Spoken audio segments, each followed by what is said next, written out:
English wheel is very well known for being used in the automotive world, but it's not limited to just that. There are English wheels of multiple sizes. We have large wheels, medium wheels, and this Eastwood miniature English wheel.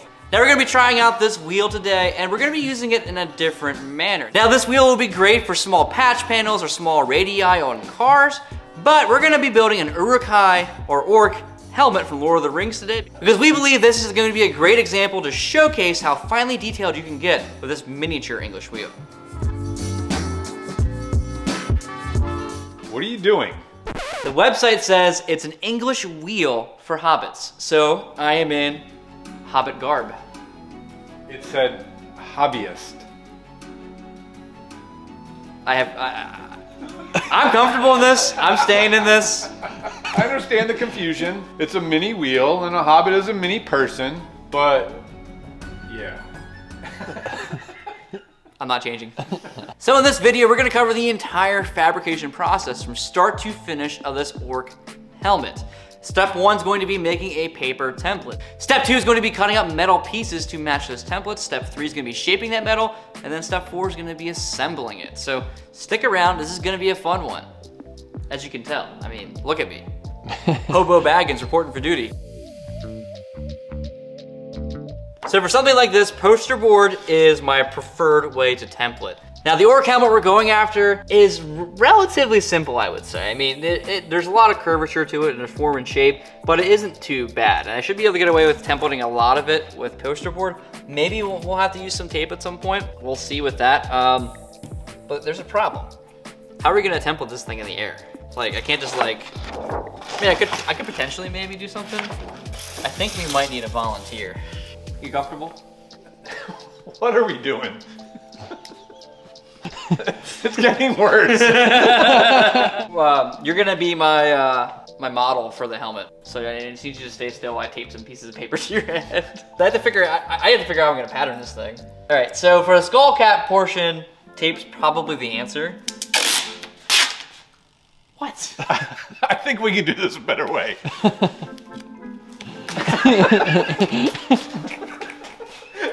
Build the opposites. How about if we use this? Ah, that's probably a better idea. I like that a lot better. And I feel like an orc dome is pretty big, so we'll just base it off this. Yep. I feel like I'm crossing two worlds that shouldn't be crossed. Yeah, so we'll just use this as a base to work off of. If you're following along at home, you could use your little brother's head. He won't have the strength to fight back.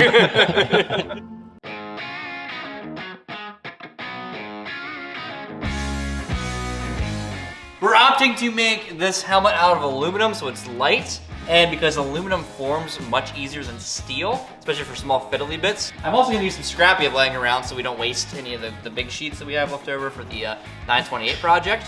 And no, I am 100% aware that this helmet will not be a functional, safe helmet for deflecting the blows of your enemies, but it's gonna look pretty damn cool.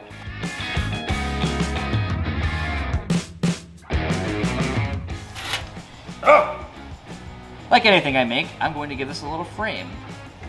Having a frame on the panel you're making is kind of like extra insurance in case you shrink stretch something and it comes too small and it doesn't reach. And also when you're like working the panel and like maybe you mar up an edge to make sure it shrinks in right or something, you cut that marred edge off then. So when you're metal shaping, there are two major things you need to keep in mind. You have form and you have shape. Form is if you were to just fold something like a piece of paper. So if I were to take this piece of paper and I were to fold it like this, that's form. If I were to shape it, however, that requires shrink or stretch, which you can't physically do with a piece of paper. If I try to like dome this, it crinkles up. But metal, on the other hand, you can stretch and shrink, which is what we're gonna be doing today with the Eastwood Mini English Wheel. And some other tooling as well. But first, I'm gonna do some form with my good old English knee. It's a classic here. It's a staple in this household. So let's talk about the Eastwood mini wheel for a little bit. This wheel is extremely small, but apparently very capable, and we're gonna find out in this video, because this is literally my first time using it. I have not even touched this thing. I just assembled it just now before this video. So there are 4 choices for lower anvils, it looks like. We have, this one's a 3, we have a half, we have a 2, and a 1. So you have 1, 2, 3, and half. So I'm gonna start with a 3. And I'm gonna wheel in this orientation here to get that to wrap right crown out. I might also switch this way as well. We'll see as we go. Yeah, I noticed that there's also a peak down the center. So I'm gonna crown it this way first, then we're gonna have to add a peak.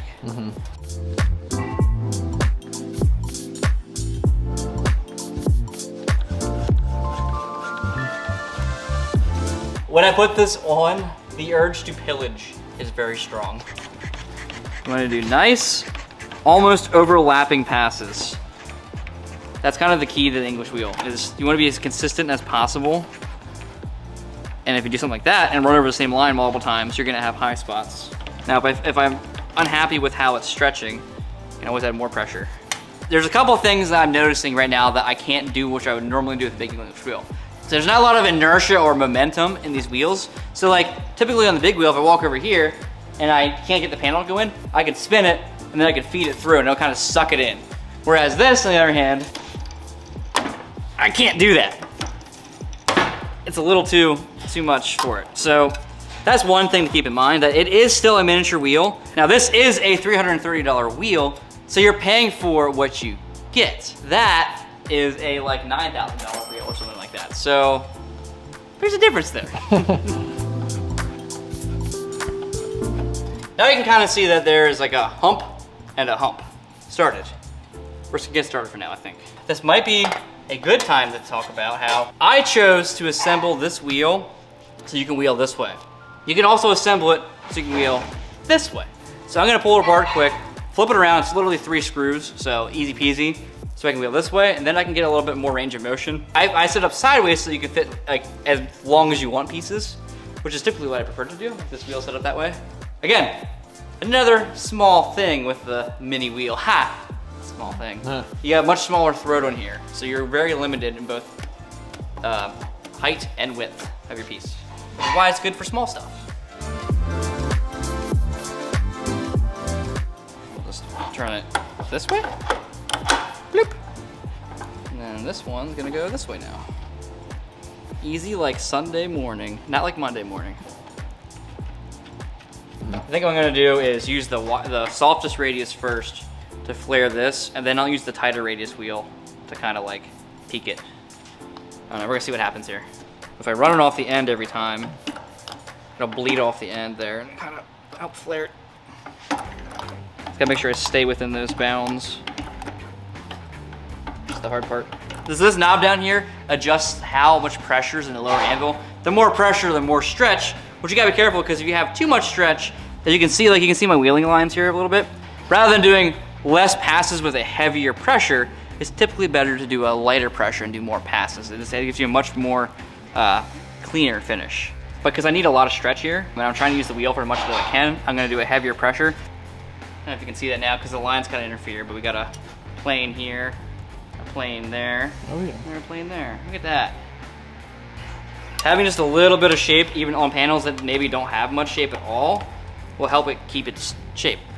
Adds a little tension to the panel, which helps a lot, actually.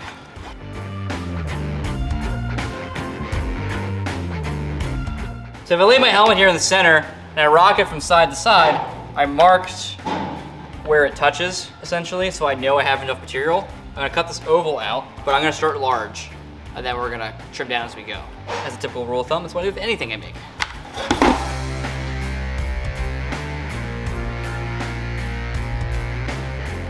Time to bring out our boy, the new part of the crew. The fans demand him. Roger, Roger, reporting for duty. So now we get to cover something fun. So an English wheel isn't the only way to shape your metal. Naturally, there are like 1,000 different ways you could do it, including just using rocks outside.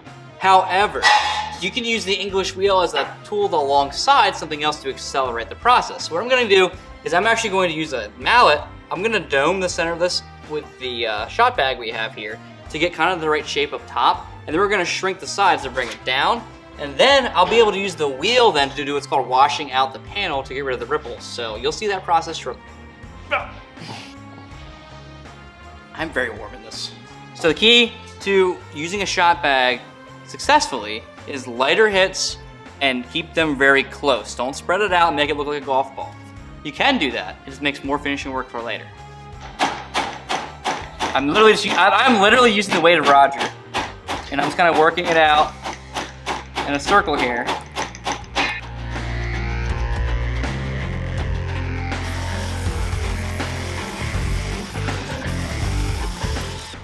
So these are steel thumbnail shrinking dies that are made for steel and modified to fit our machine. We're gonna be using Delrin dies because they won't mar up the aluminum. I mean, this is gonna make it ripply, but it's not gonna chew into it.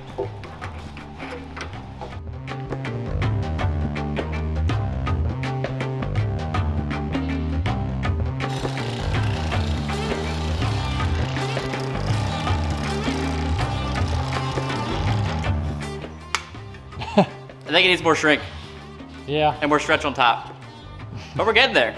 I'm gonna switch to hammering this out first. I'm gonna get this to a nice dome, and hopefully I don't hammer it too thin. If I hammer it too thin, we're gonna have to start over again. Here. All right, Roger.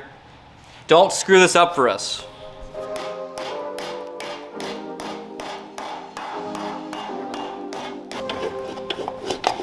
See, even with a quick wheeling, a lot of those hammer marks are going away very quickly.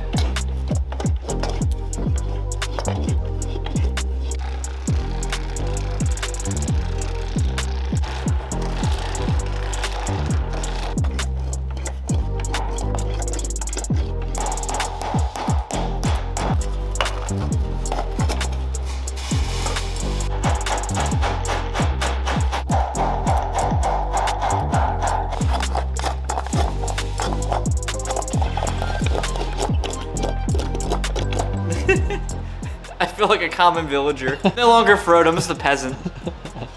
Please, sir! More soup, please. I need more soup.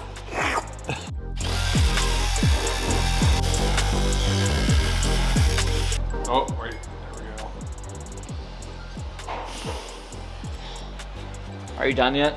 Still getting the shape. Let me see. Yep. Yep, it fits perfectly. I want to wrap your head in that.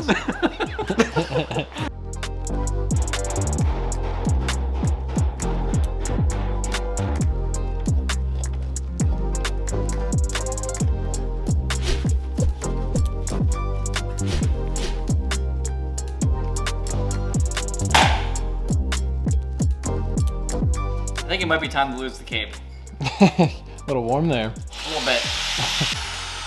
Something roughly like that. Yeah. It's just slapped together with two clamps, but I think we have a good base to go off of for the side pieces. So we're gonna jump to the sides now, and then we'll revisit what needs to be done to the rest of this after that. You fool! No ham can kill me! Die now! I am no ham.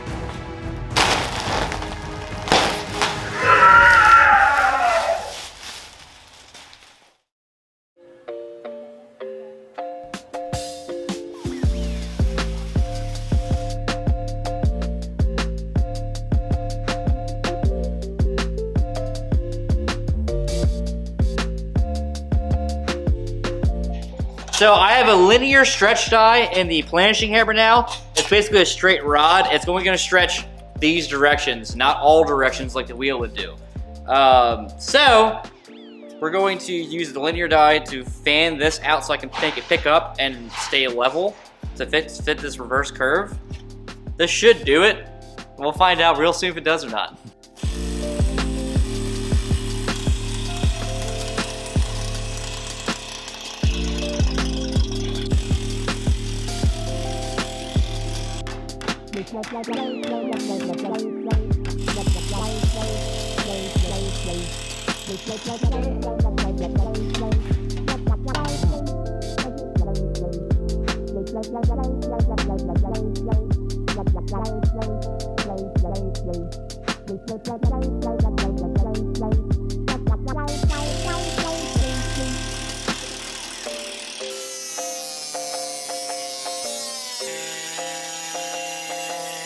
That's like butter.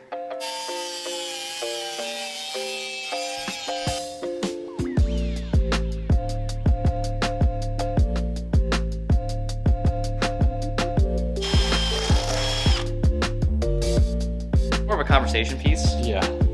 Oh, where'd you get that? Yeah, the Mines of Moria. Found it.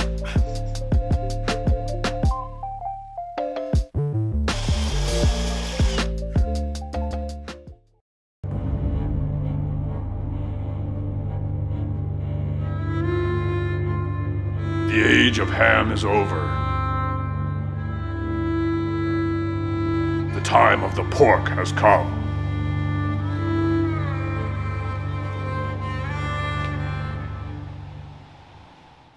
So, as for the Eastwood Mini English wheel, I actually am surprised by this wheel. I obviously have a very large English wheel here that I'm used to, and I was like, well, I don't know if this is gonna be any use to me whatsoever, but this wheel surprised me. It did very well. I mean, look at the shapes I put in this using that wheel. I mean, all this smoothed out. It's not perfect. I didn't spend the time to make it perfect because this is just a one-day build, but I'm pretty impressed with this little wheel. It's solid, it's a little form factor, so if you don't have a large shop, it's a great size for that. And you have options for dies. The dies worked well. I did, however, grease this upper pin because there's no bearing there. I would definitely recommend doing that if you get your own. And speaking of getting your own, we're giving away one of these wheels for free to one of you guys. The rules to enter is very simple. You need to be subscribed to the channel, you have to like this video, and then you have to comment down below what you would use your brand new Eastwood Mini English wheel for. And we will be announcing the winners of this English wheel in next week's video this